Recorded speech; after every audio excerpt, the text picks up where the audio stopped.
Olá, meus nobres, sejam muito bem-vindos a mais um vídeo aqui no canal. Nesse vídeo, nós vamos tratar especificamente de casos particulares de atividades específicas das empresas que optaram pelo lucro presumido.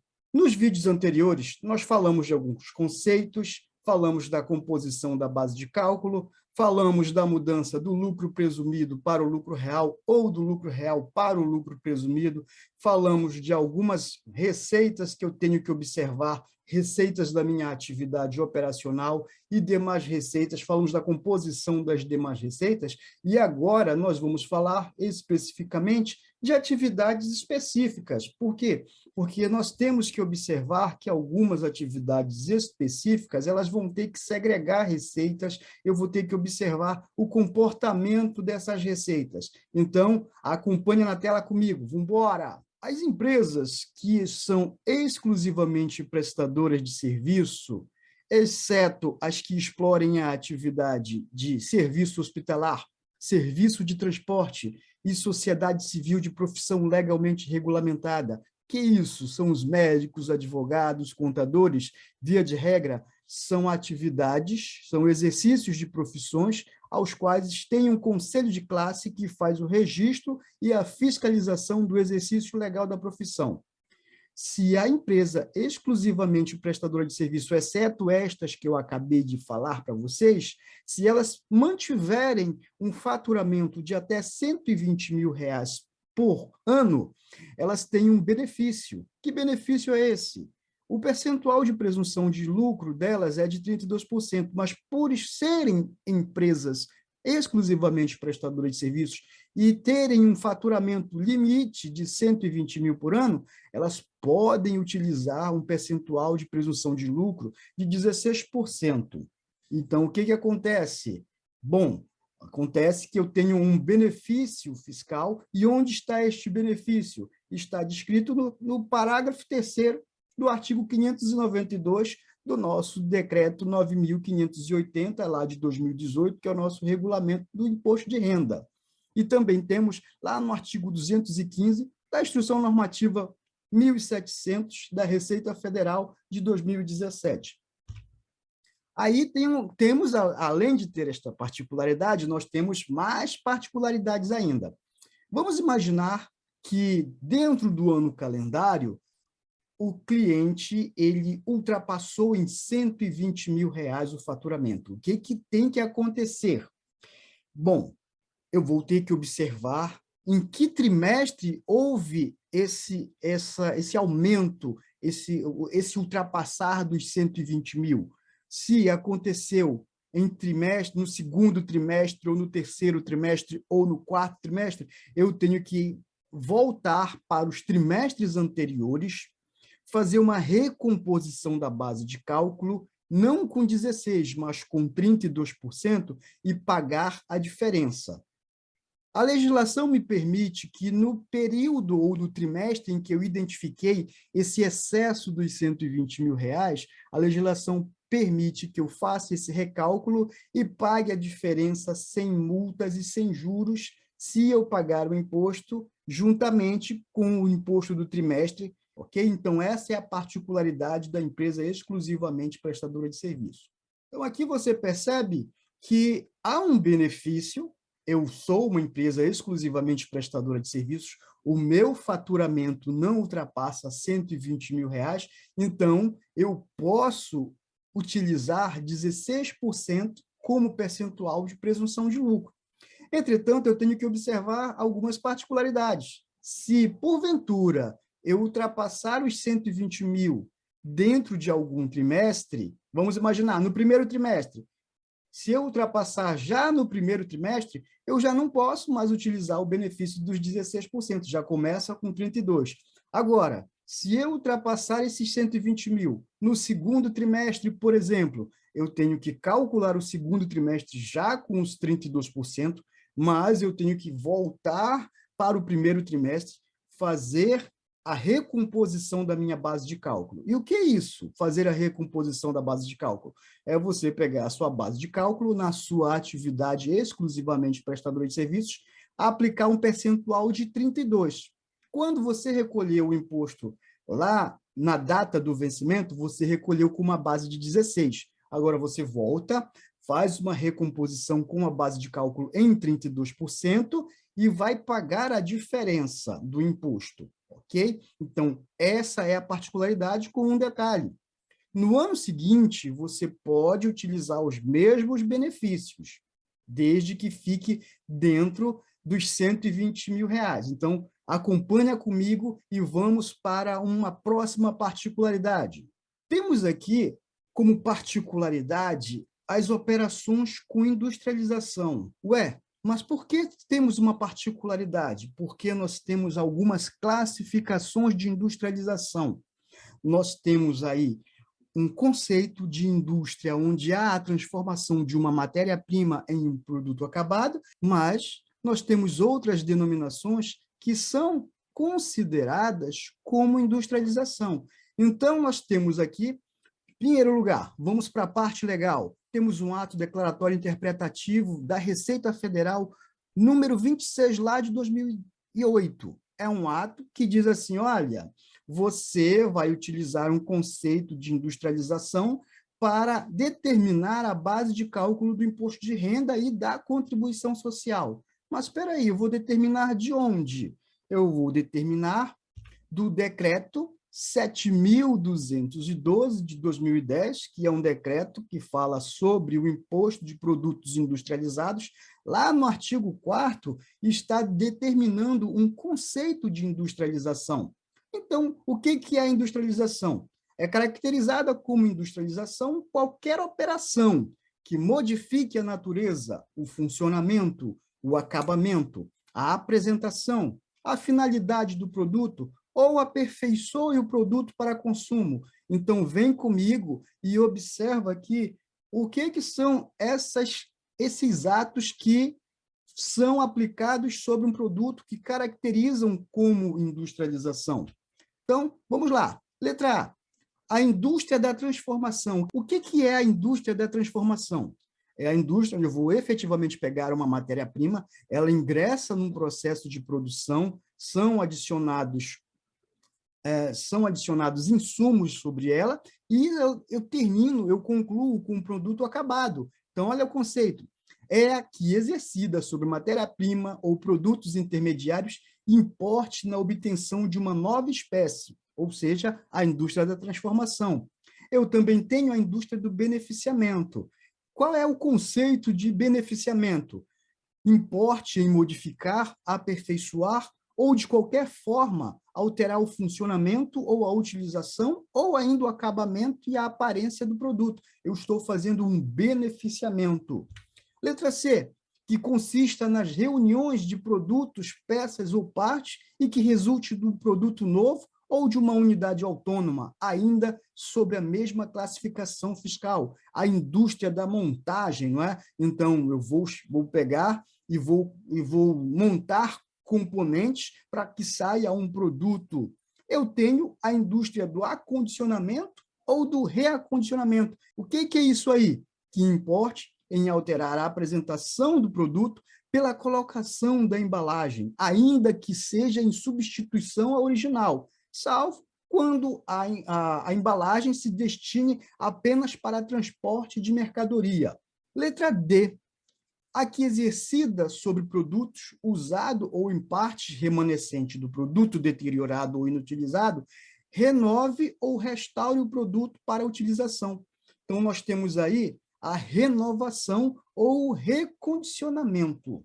Então, você percebe que o conceito de indústria ele é bem mais amplo do que a gente pensa, não é? Em um primeiro momento, pensa-se em industrialização apenas na transformação de uma matéria-prima em um produto acabado, mas eu tenho várias classificações aí, várias possibilidades de industrialização, pelo decreto 7.212, lá de 2010, que eles podem me dar possibilidades tributárias. Aí nós podemos observar que se você está explorando, por exemplo, um comércio, e se você começar a utilizar uma classificação de substituição de uma embalagem da original pela embalagem da sua logomarca, você pode, de repente, estar utilizando aí um conceito de indústria. Então, observa que esses critérios eles podem ser muito bem utilizados para fins de planejamento tributário. Então, vem comigo aqui e vamos observar mais uma atividade.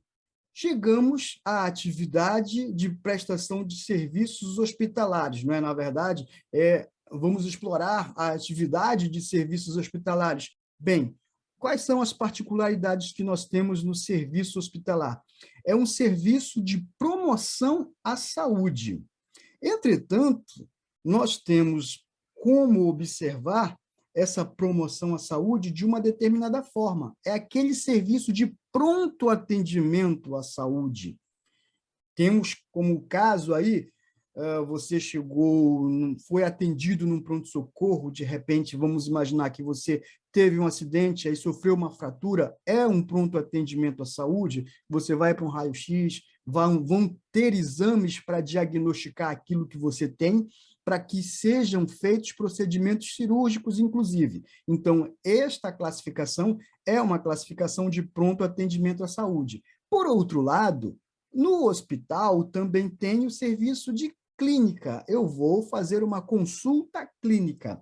A consulta clínica, por não ser classificada como um serviço de pronto atendimento à saúde, ela não pode utilizar esse percentual de 8%. Então, vamos deixar claro aqui que, para fins de serviços prestados de pronto atendimento à saúde, inclusive de auxílios que vão diagnosticar qual procedimento deve ser feito, estas atividades sofrerão um percentual de presunção de 8%.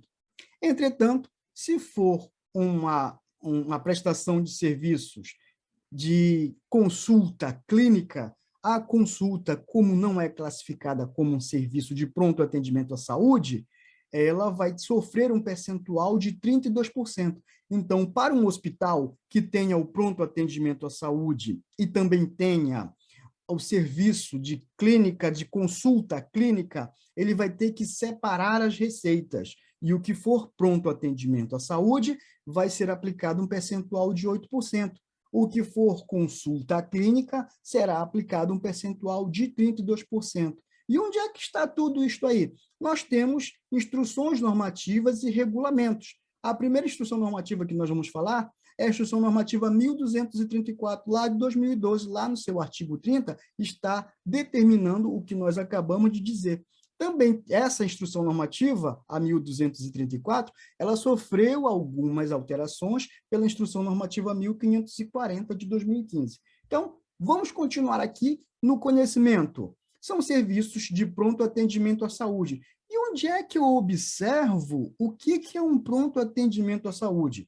Nós temos uma resolução da Anvisa, a resolução RDC número 50 de 2002, que ela tem algumas atribuições que vai de 1 a 4.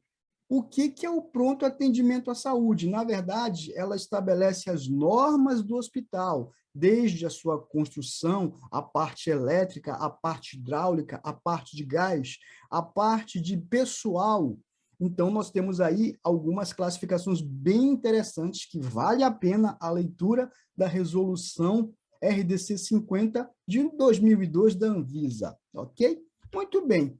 Então, como tinha falado para vocês anteriormente, além do serviço de pronto atendimento à saúde, nós temos os serviços de auxílio diagnóstico, que vão determinar o que está acontecendo com esse paciente e quais são os procedimentos que o médico tem que aplicar. Então, além do pronto atendimento à saúde, também temos aqui o percentual de 8% para quem?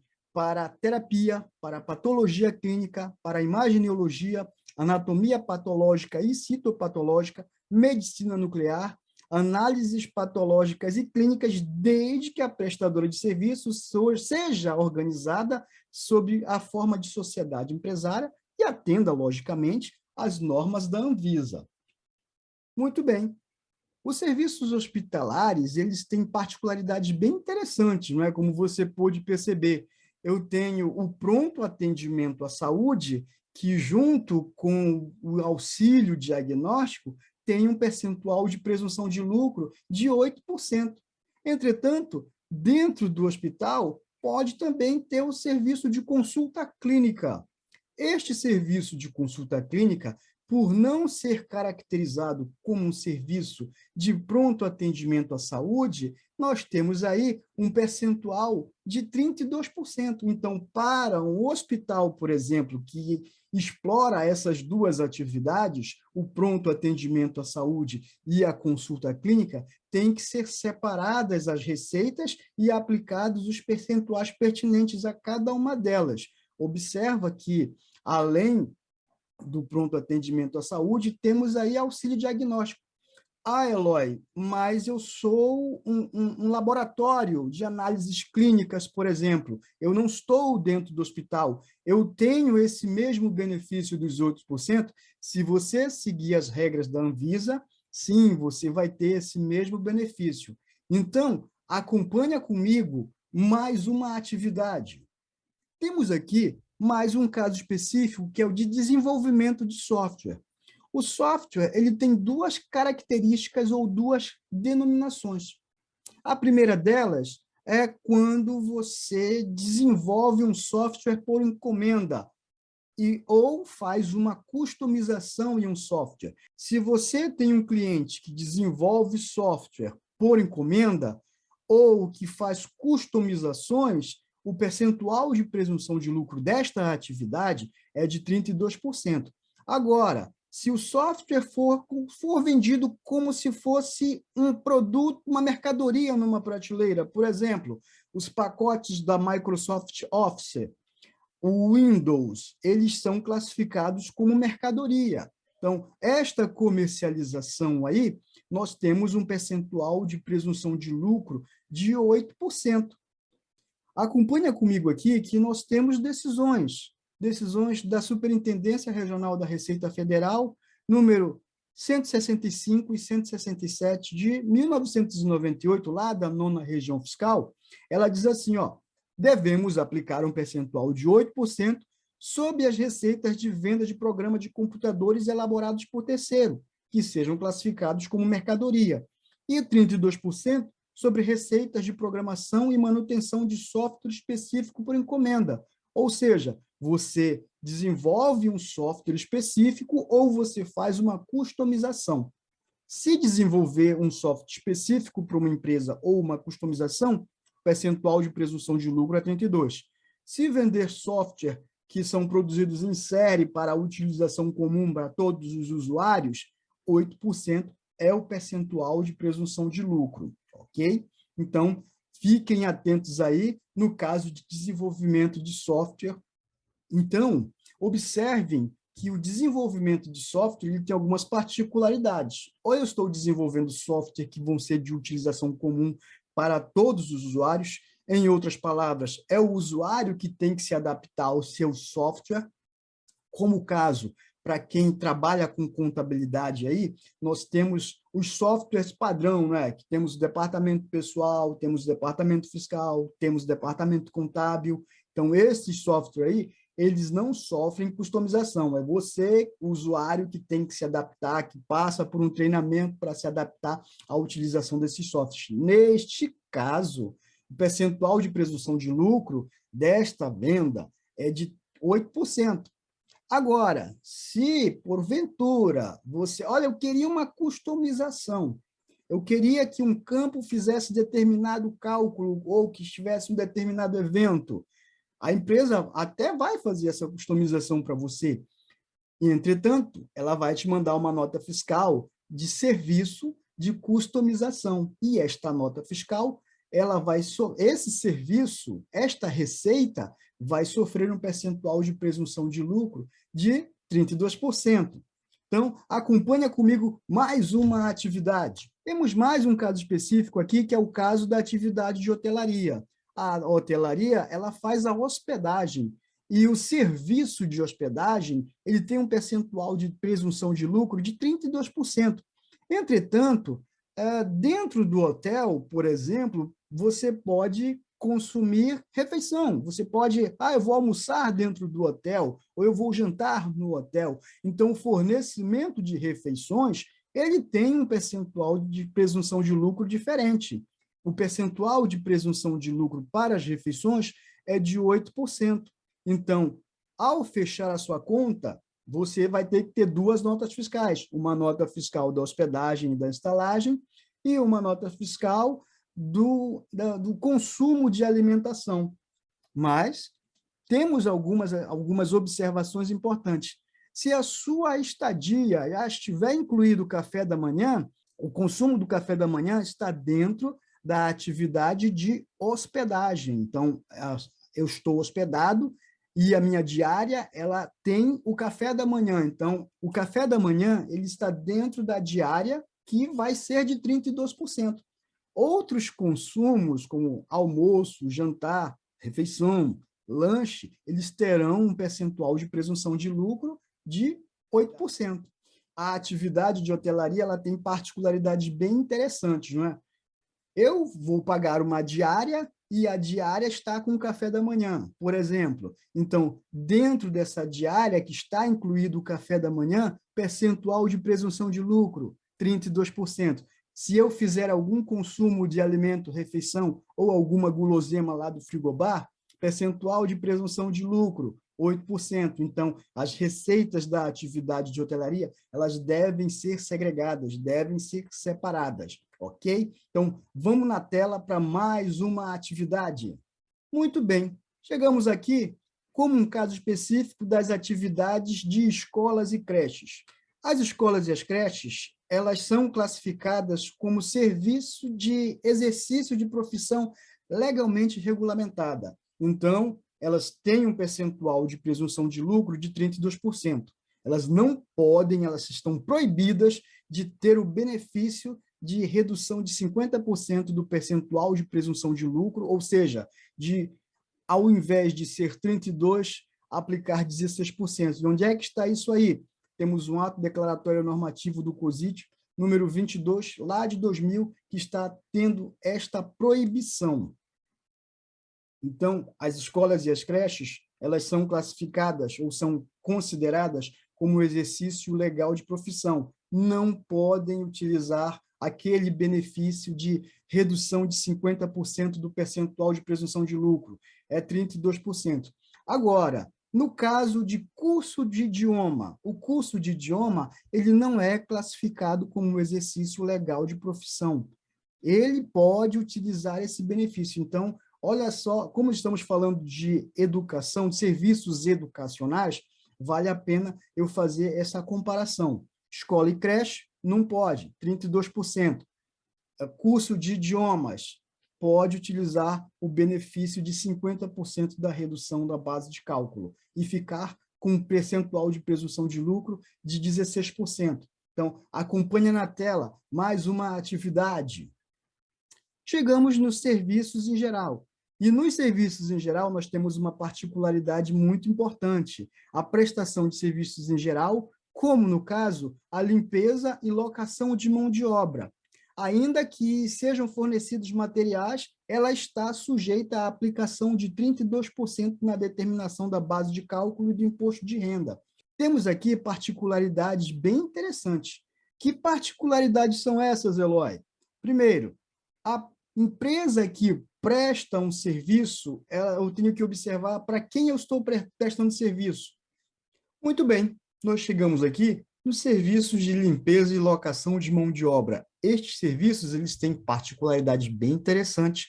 Por quê? Porque eles têm retenções na fonte. Eles têm retenção de imposto de renda, de contribuição social, de PIS, de COFINS, de ISSQN e de Previdência. Para isso, nós temos que observar para quem nós estamos prestando serviço.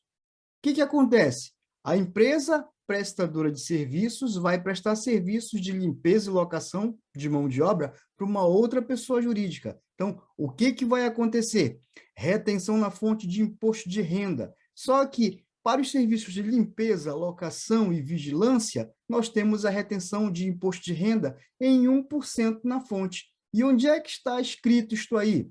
No artigo 716 do Regulamento do Imposto de Renda de 2018, o decreto 9.580. Então, quando eu presto serviço de limpeza para uma pessoa jurídica, esta pessoa jurídica está tomando serviço, a retenção de 1% na fonte. Para demais serviços, eu tenho aí a retenção de 1,5% na fonte. A particularidade, ela se aplica apenas à limpeza, locação de mão de obra e vigilância. Temos também a retenção de contribuição social, de PIS e de COFINS. E onde é que está a fundamentação legal para isso? Temos uma instrução normativa, a Instrução Normativa 459 de 2004, que ela versa sobre a retenção na fonte de contribuição social, PIS e COFINS. 1% para a contribuição social, 0,65% para o PIS e 3% para a COFINS, independente se o tomador de serviço for lucro presumido ou lucro real. Por que eu estou te falando independente do tomador ser presumido ou real? Porque no lucro real nós temos a particularidade da não cumulatividade para PIS e para COFINS, então nós temos que observar isso aí. Além disso, nós temos também o ISS-QN retido na fonte, que dependendo do município onde você está prestando serviço, nós temos aí de 2,5% até 5% de ISS-QN que pode ser retido na fonte. Nós temos também a retenção de 11% para a Previdência Social. Qual é a fundamentação legal? Instrução Normativa 971 de 2009. Lá nós temos a determinação da retenção de 11% para fins de INSS ou Previdência. Quando o tomador ele é um órgão público, vai mudar alguma coisa, Eloy? Muda a retenção na fonte, a alíquota do imposto de renda, ela sai de 1,2 e vai para 4,8. E qual é a fundamentação legal disso aí? Instrução Normativa 1234 de 2012. Nós temos lá no anexo 1, essa instrução normativa, ela versa sobre o órgão público sendo um tomador de serviço e versa também sobre os percentuais, que eles estão lá no anexo 1. Lá no anexo 1, nós temos para os serviços de limpeza, locação e vigilância, a alíquota de 4,8% para a retenção do imposto de renda.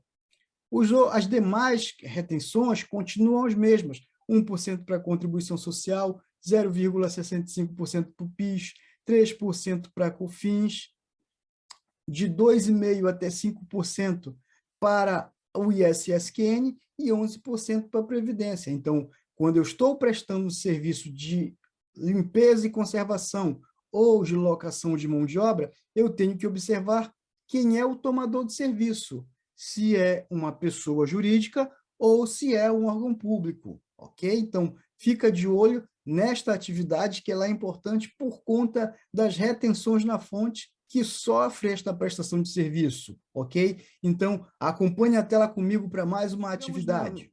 Chegamos na construção civil. A construção civil, ela tem duas modalidades que podem optar pelo lucro presumido. A construção civil na modalidade total e a construção civil na modalidade parcial. Na modalidade total, existe, além da mão de obra, o fornecimento de material. Então, para este tipo de modalidade, o percentual de presunção de lucro para o imposto de renda é de 8%, e o percentual de presunção de lucro para a contribuição social é de 12%. Por quê? Porque há emprego de mão de obra e de material, ou seja, você foi contratado para entregar a obra pronta. Você não vai administrar apenas a mão de obra. Você administra a mão de obra e fornece todo e qualquer material que esteja intimamente ligado para a construção civil. Já na modalidade parcial, você vai fazer apenas a administração da mão de obra, que é classificada por empreitada de lavor. E o que acontece com isto aí? Você está administrando mão de obra, então o percentual de presunção de lucro para a modalidade parcial é de 32%, tanto para o imposto de renda quanto para a contribuição social. Então, a construção civil, ela tem essas duas modalidades que eu tenho que trabalhar com muito cuidado para fins de cálculo do imposto de renda e da contribuição social. Na construção civil, nós temos duas modalidades. Uma modalidade total, onde há emprego de mão de obra e também emprego de todo e qualquer material que esteja intimamente ligado com a construção. você é contratado para entregar a obra pronta. Já na modalidade parcial, você é contratado para administrar a mão de obra. Então, neste processo, como não há emprego de material, existem 2 percentuais diferentes para o cálculo do imposto de renda e para o cálculo da contribuição social. No cálculo do imposto de renda, na modalidade total, o percentual de presunção de lucro é de 8%. Já na modalidade parcial, o percentual de presunção de lucro é de 32%. Quando eu falo de contribuição social, o percentual de presunção de lucro na modalidade total é de 12%. Já para a modalidade parcial, continuo utilizando os 32%. Vem comigo para mais uma atividade. Chegamos no serviço gráfico. E o serviço gráfico é caracterizado pela operação de impressão e emolduramento de imagens, mas não está determinando onde eu vou emoldurar, onde eu vou aplicar. Então, o serviço gráfico aí, ele pode ter várias possibilidades, inclusive de plotagem, né? De envelopamento. Como se trata de um serviço, tem-se a particularidade de utilizar um percentual de presunção de lucro de 8%. O que acontece nesse processo aqui? Nós temos uma solução do COSIT, número 71 de 2013, que ela estabelece esse diferenciamento por ser um serviço e utilizar um percentual de presunção de lucro de apenas 8%. Chegamos nos serviços de agência de publicidade e propaganda. Aqui, a agência de publicidade e propaganda, ele é um serviço que ele tem uma particularidade, ele tem alguns aspectos que eu preciso observar.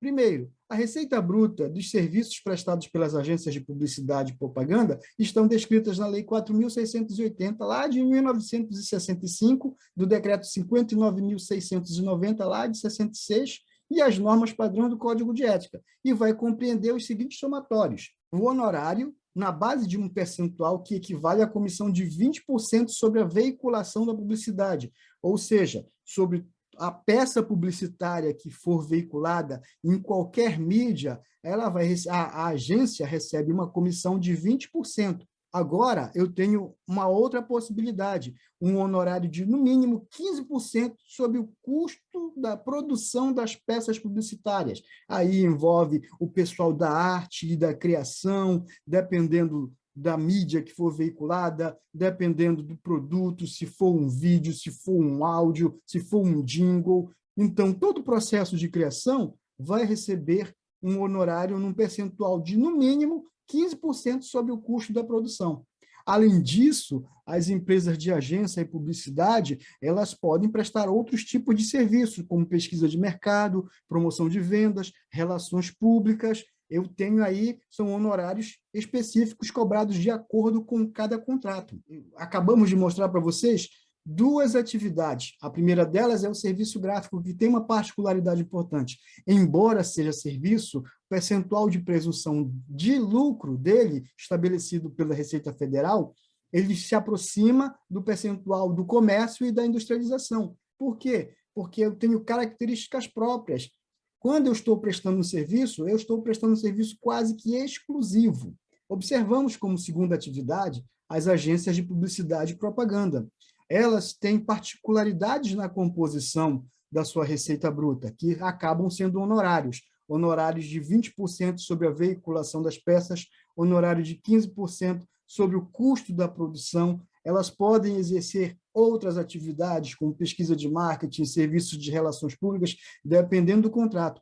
E com um detalhe importante, as agências de publicidade e propaganda, elas acabam fazendo a autorretenção do imposto de renda em 1,5%, ok? Então, vamos lá, vamos dar continuidade, vem comigo para mais uma atividade. Chegamos na atividade imobiliária, que tem, em um primeiro momento, uma característica importante. Ela vai intermediar negócios imobiliários. O que significa dizer isso? Que eu vou buscar quem está pretendendo vender o imóvel e quem está pretendendo comprar o imóvel. E eu assumo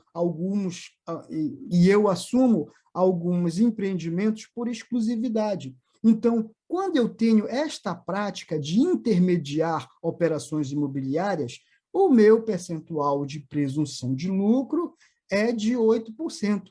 A atividade imobiliária também explora outra atividade, que é a administração de imóvel de terceiro. Então, nesta atividade de administração de imóvel de terceiro, o percentual de presunção de lucro desta atividade é de 32%. O que acontece com a atividade imobiliária? Ela tem que segregar as receitas, em um primeiro momento, receitas da intermediação imobiliária, 8%, e receitas da administração do imóvel de terceiro, é 32%.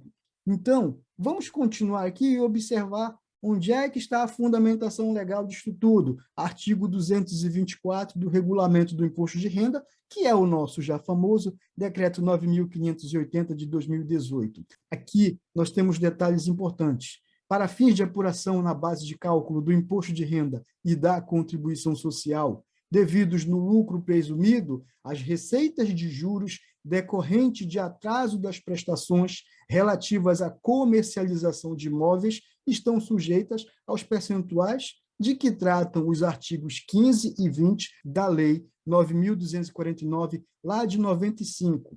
O que acontece nesse aspecto? Vamos imaginar que você atrasou o pagamento de parcelas que foram comercializadas. O pagamento da parcela em atraso enseja em multa e juros. Esta multa e estes juros, eles devem ser ofertados para a tributação, e não apenas o valor do principal. Então, meus nobres, percebam que a atividade imobiliária, ela tem duas atividades que são exploradas por ela.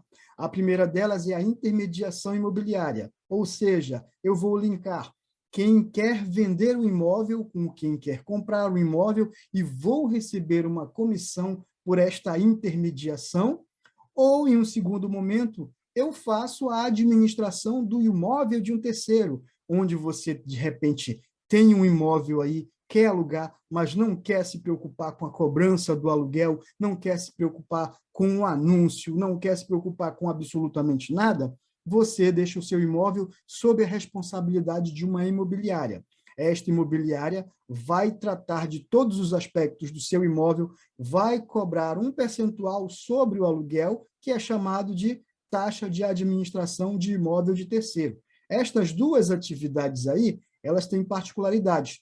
A intermediação do negócio tem um percentual de presunção de lucro de 8%, e a administração do imóvel de um terceiro tem aí o seu percentual de presunção de lucro em 32%. Então, eu tenho que observar essas receitas, eu tenho que separar as receitas e aplicar os percentuais de presunção de lucro devidos a cada uma dessas atividades, ok? Vem comigo para mais uma atividade. Muito bem, chegamos na venda de veículos usados. Então, preste atenção para os conceitos. Pessoa jurídica que tem como objetivo social, declarado em seus atos constitutivos, a compra, a venda de veículos automotores, poderão equiparar para efeitos tributários com operação de consignação e as operações de venda de veículos usados. Então, o que é isso aí?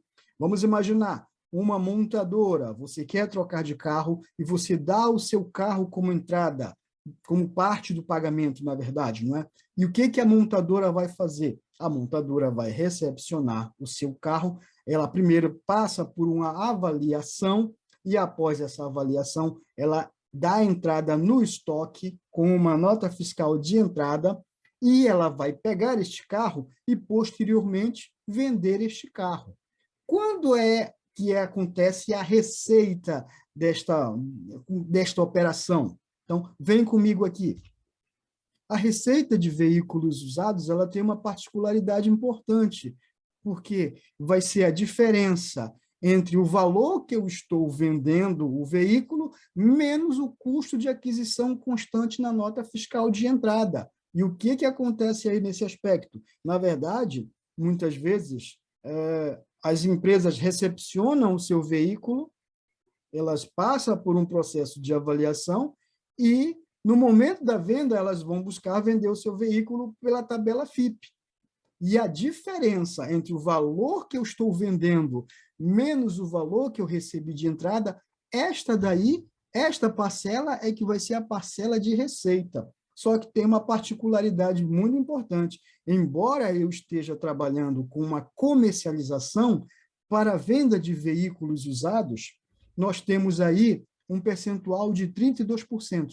Ué, mas não é venda, é um comércio, mas eu estou vendendo um veículo usado, ok? Então, esta particularidade aí nós temos que observar. Percebam que a venda de veículos usados, embora nós estejamos observando aí nesse ato uma comercialização, o percentual de presunção de lucro deste veículo usado vai ser de 32%. E a receita vai ser a diferença do valor que eu estou vendendo menos o valor que eu recebi ele de entrada. Então, esta diferença aí é que vai ser classificada como receita. Ok? E é lógico que se eu for uma empresa que estou atuando nesse mercado, eu vou buscar vender o valor pela tabela FIP, né? O valor é tabelado e a tabela FIP que determina aí o valor dos veículos usados, principalmente para fins de seguro, né? Ele estabelece valor de mercado. Muitas empresas vão buscar esse valor. Com um outro detalhe que não está ligado ao imposto de renda, mas tem ligação com tributação, não é? Então, você deve observar aí a legislação do regulamento do ICMS do seu estado. Aqui existe uma redução na base de cálculo para a venda de veículos usados, ok? Então, meus nobres, chegamos ao final de mais uma aula. Eu te espero numa próxima aula. Até a próxima!